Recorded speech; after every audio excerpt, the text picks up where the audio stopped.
Welcome to T-Files TV. We are back again with the latest gossip nyaya dziri kupisa dziri kutendera pa social media. Tinoda kuti congratulations to great man.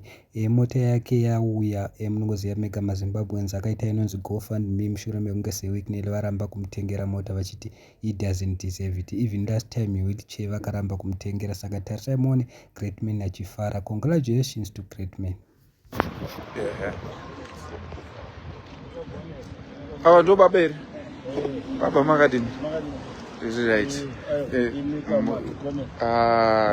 ameno mawedzi enyu kutenda munoda kuZimbabwe notenda zvikuru zviripo mhuri yeZimbabwe nebasa anditya vakachiita basa redu zvakanaka anditya aiwa Zimbabwe hanzi munotendwa nababa great man. Thank you so much. All right. Ava ndi mama. Mama munoti nezvaitika izvi. Anditi ngomana apiwa motikari inodhura kutodarika yaida chaiyo chaiyo. Anditya aiwa anditi pane mukomana ari kuAmerica anonzi Ashford akatanga this project. Muna mashoko maviri matatu amunga muko anditya anditi thank you so much anditi all right mayati monzwa mukomana kuti anoti chiko kuna Ashi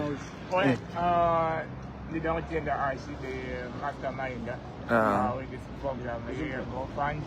I just want to thank you my brother and your team. Team lakashanda baba kaoma baba kaiba.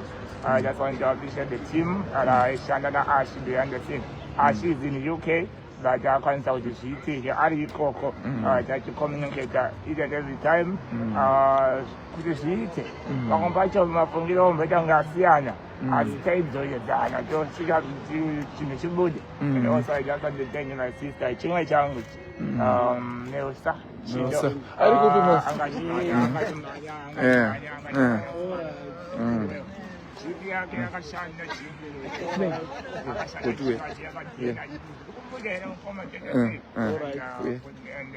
also I just want to thank my manager Rasta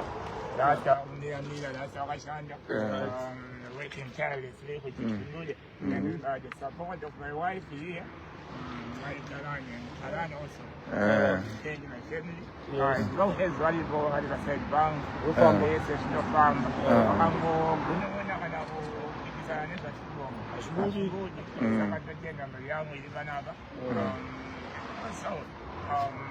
Thomas Dijani. Ndina ndiri kuseri kwekamera. Thomas Dijani.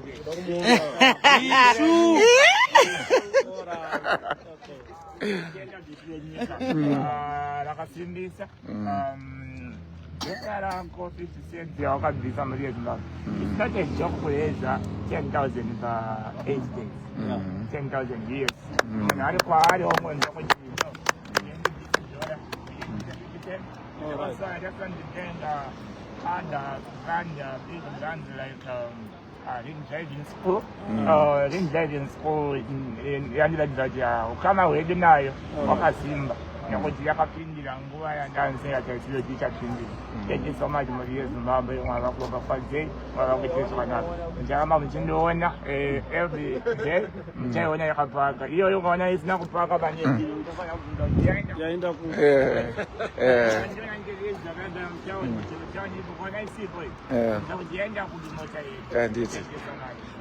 let's clap hands. Thank you so much.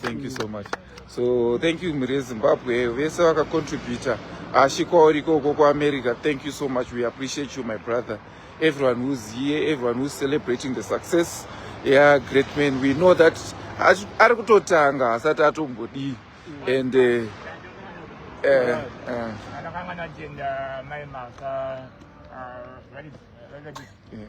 vanenge vari kubasa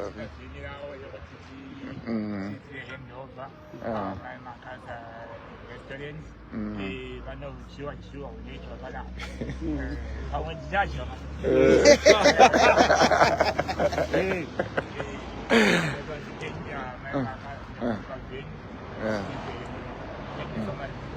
right, it's fine. So I think it's a resolve. Mota ya great man. Ivure madhofu. Kwa hamusi kupopa champagne here man. Hamusi kupopa champagne. Tikuda kupopa champagne. Ewe.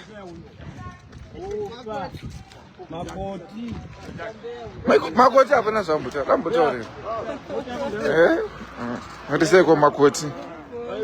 Tiri kuzviona kuti muripo. Revesa ita sekuno moto yako.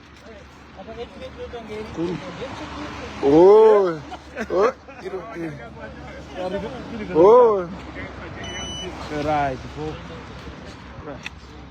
Campaign tu ngai bulu hapo tete hapo. Akumana.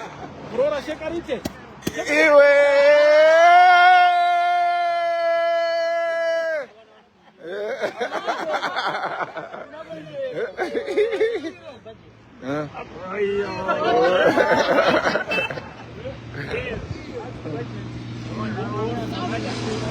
Okay. Brute.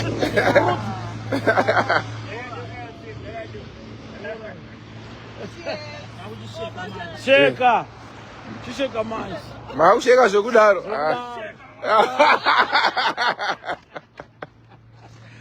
Sheka zvokudaro. Sheka zvokudaro. Pana sata taurira. Nosi wa ufana utaura. Zimbabwe I'm overwhelmed. Yeah. I'm overwhelmed with brutal. Vakati pafano. Mazimbabweans ari muZimbabwe province ese. Ndikatara maZimbabweans ndikatara maZimbabweans ari muSADC. Ndikatara maZimbabweans ari muAfrica. Ndikatara all Zimbabweans in the diaspora. Asia, kupi kuma-islands. Guys, I want to say thank you so much for what you've done today. For every Zimbabwean, each and every one of you, 1 cent, 5 cents, 50 cents, $5, 500. It's a lot. 5,000. We all came up and we gave Batman these doors. And what I like about Motkare Tatenga is Zimbabwe is that yaenderana nema needs angashidwana Nkoma Greatman. All what Nkoma Greatman wanted was a car, a generator, wheelchair, speaker, and we've given him just that. It has been, I don't know, for him, and he's very happy. My brother Ashford, I don't know, I think Mazo they just Ashford. Whatever ichakauya mfunga mako let me start this GoFundMe. Mwari nemaZimbabweans vakabatana and this is what we have given Greatman. Ndoda kutenda Ashford nemhuri yako. Ndoda kutenda vabereki vako vakatipa Ashford panyika pano. This is the first GoFundMe yemotikari yaita successful in Zimbabwe, and it says a lot about munhu wemaZimbabwe takabatana. And thank you guys so much. Thank you. Let's clap hands. Yeah.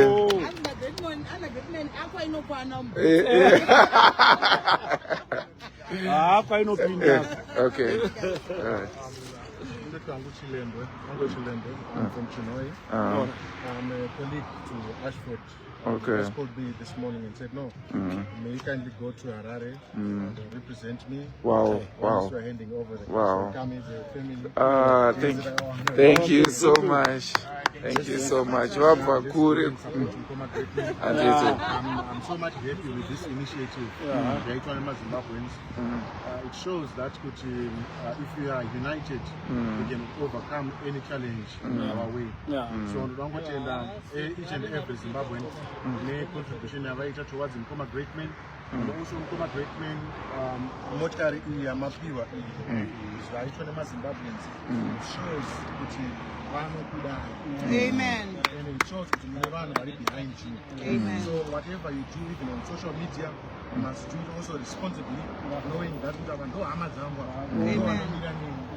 So I'm always grateful and hope to see more companies and other stakeholders coming to support Mukoma Great Men. Amen. Because motikari yavepo also kuti ifambe inoda mafuta uyezve kuti basa ravo rienderere mberi vanoda support. We invite all the stakeholders. I'm from Gulf's Funeral Services. Okay. I'm the manager at Chinoi. We call also our stakeholders, companies akasiyana siyana vachivapo ma-advocates so that kuti upenyu hwavo huenderere mberi because we cannot depend on donations. Thank you. Okay. Thank you so much, my brother. Thank you so much. Thank you. So. What?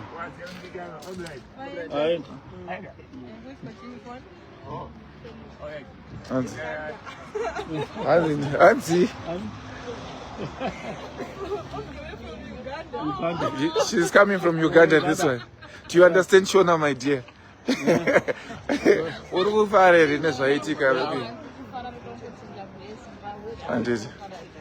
Serious. This is a great man, Kanan.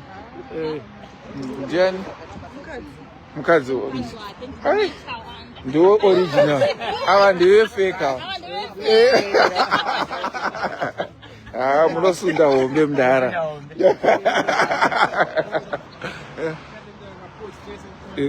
Yeah.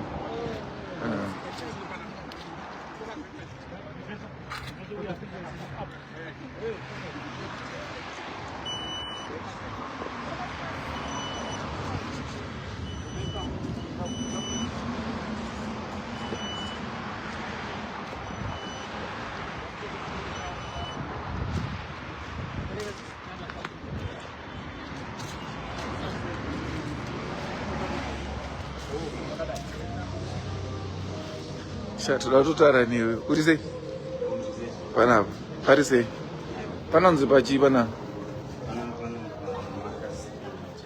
Alright, munoita nezvechi?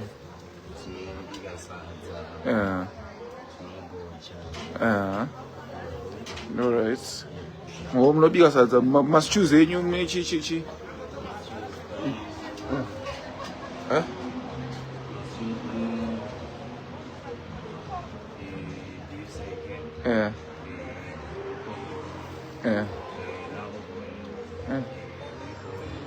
Wow. Kumune high feed there. Do fare high feed. Ndruku ya so ndo seke. All right.